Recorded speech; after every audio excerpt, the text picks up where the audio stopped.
Okay, so we're in my kitchen.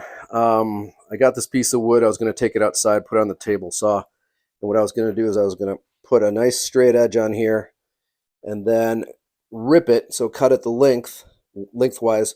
So cut it here and then cut another strip and then trim off that edge. And so before I do that, I wanted to use these guys. So I'm putting mercury medium adhesive into these cracks. When the tree branch that this came out of fell down, it ripped the wood. And so I'm just trying to strengthen it, as long as it's going to be a vise, essentially. And I'm using Accelerator, also from Woodcraft, my local guys. It's a little bubbly when you hit the glue with the accelerator. It tends to kind of fizz and give you a little bit of bubbling, but I'm going to scrape that flat anyhow, so no big deal. Okay, so here's what's going on. This is an old Menards Master Force table saw. This is the plate, and so you put your finger in here, you pop it up, and then there's a couple of teeth back here. These are the teeth, and they go into these pockets over here. This has too many teeth. I'm going to have to rip some wood, so I'm going to switch from this one that has the smaller teeth to this guy with the bigger teeth. It's called a rip cut. So when you send a piece of wood through the long way like this, that's a rip cut. And then when you cut the fibers this way, that's a cross cut. So this is a good cross cut. It's kind of an all-purpose blade, but I think I'm going to be happier, and it's less work on the saw with the rip blade. So I'm going to do a quick switch here for that. Okay, so blade is on. Got it snugged up. I'm just going to leave the chips there for now. The teeth just hook in there, and then there's a little spring clip here that just kind of pushes in. That snaps into place. This wrench just tucks in underneath here someplace. A lot of these saws actually have like onboard tool storage. So this is fairly common on a cheaper saw. One nice feature is that this has a little work support that extends out. So if I'm cutting something that's about 2 feet, maybe a little bit longer, it'll actually rest on there, and I don't need to worry about it tipping off the back or having to put some kind of table or something under there to catch it. It's called the outfeed. When it comes in and goes through, it wants to just fall off the back. So there it is. I just need to get a power cord.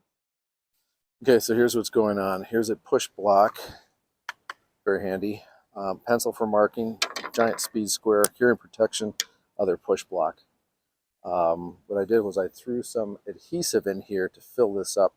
I'm going to deal with that later.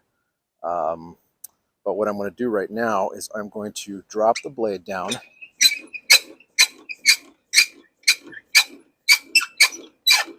The less blade there is, the safer.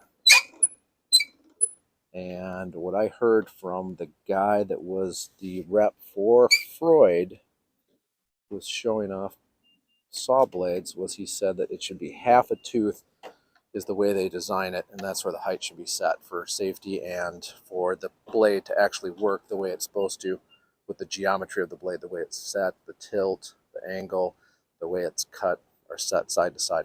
And what I'm going to do is I'm going to do the Jimmy DiResta method, where I feed it through a few times, push the fence over. It's not perfectly even, but it'll just kind of average itself out and straighten out the edges of the board. So that's what's next. Okay, so the saw is powered up. I got my push block. I think I'm going to go with that one. Putting on my safety glasses. Safety first. The board's plenty big. I'm just going to have this thing kind of float over here out of the way. And then what I'm going to do is I'm going to bring this thing up, lock it in, and so there's room there, room here.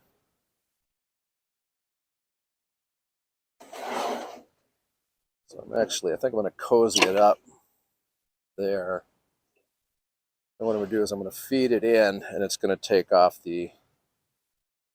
all the extra, and I'll get a pretty much a straight line over here as I feed it through. So here goes nothing.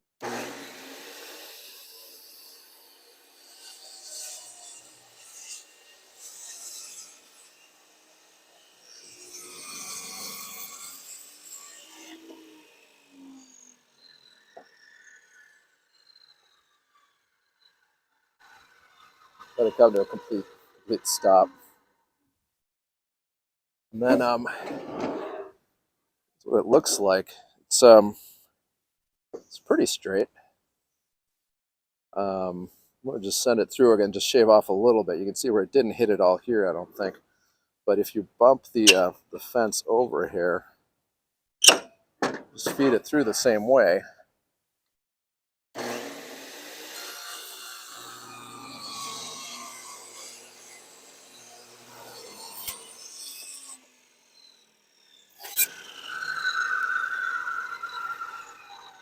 So that for shimming. Maybe I'll do a veneer with it. So that's cut all the way across. So what I'll do is, if worst case scenario, I'll actually hand plane this or plane it on my jointer. I'm just going to put up against the fence and see how straight it is. It's pretty straight. Let's see where we're at. All right, I'm going to run this through real quick and just see if it takes off some of the fuzzies on this other edge. You can see here it's just kind of scruffy.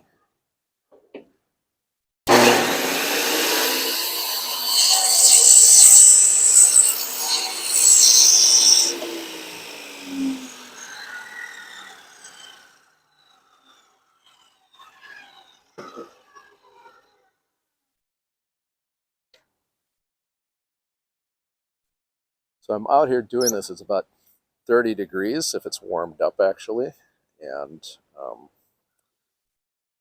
we're expecting a small blizzard. The snow probably won't stick around because it's been warm. Just gonna see if that looks pretty straight up and down. So I got my fence bumped over, and now I'm gonna see how straight this is.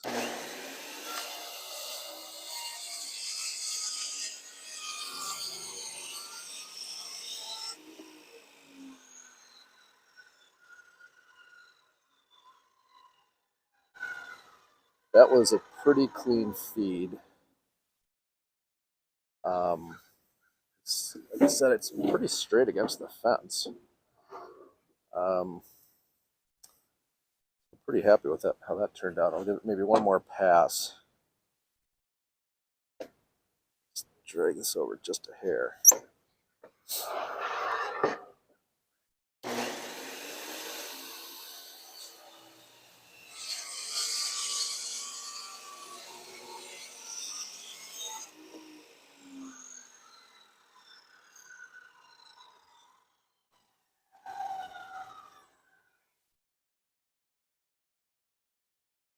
Actually, I'll flip it around and I'll do the other side one last time to true it up. Both sides are getting pretty clean.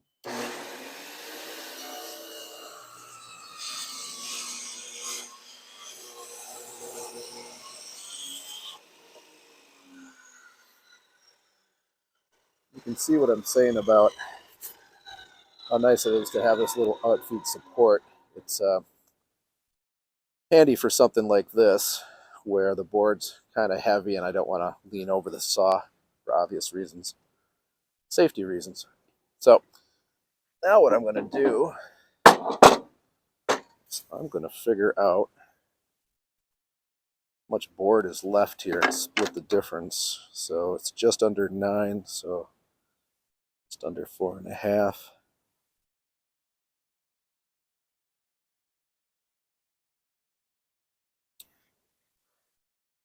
So I'm going to eyeball this. The gauge on here isn't really well set up. So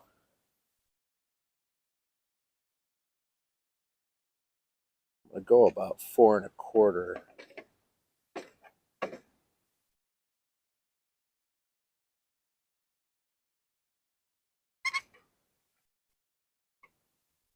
So that should be about right. All right, so what I'm going to do is I'm going to run one side through, and then I'm going to run the other side through.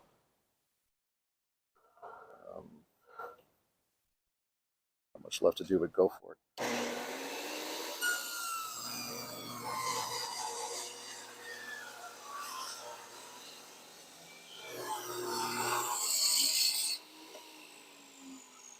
Okay, and that's the, if you haven't seen these, that's the gripper from Micro Jig. See if I've got it in the right place. Yeah, Micro Jig.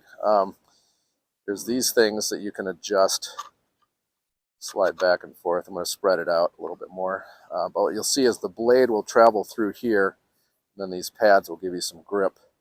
Keeps your hand up out of the way. So I'm really a fan of this system. So with that done, this will be one side of the Moxon Vise. And we'll see how much I need to take off. It's a bit, but figure out if I want to take it off from this side or that side.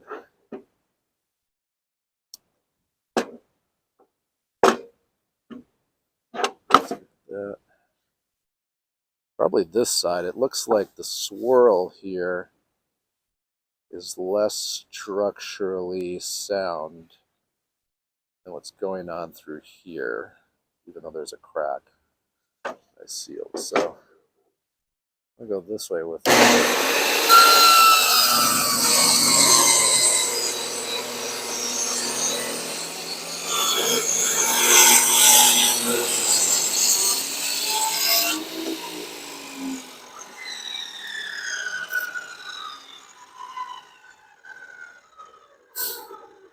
So that's the drop. That's the leftover piece. It's a pretty piece of wood.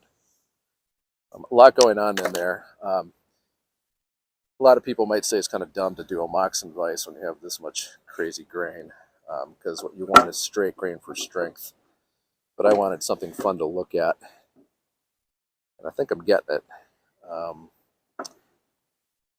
know. Might set up my thickness planer and run it through, but it looks pretty square. And as I like to say, the wood don't care. So I might put some epoxy in here, and in here, and there, and along here, just to keep that from going anywhere. I might actually run some CA glue and let it really drip in and hold together that crack. But now I can actually trim off these ends, square them up with the miter thingy, and I'll do that in a sec.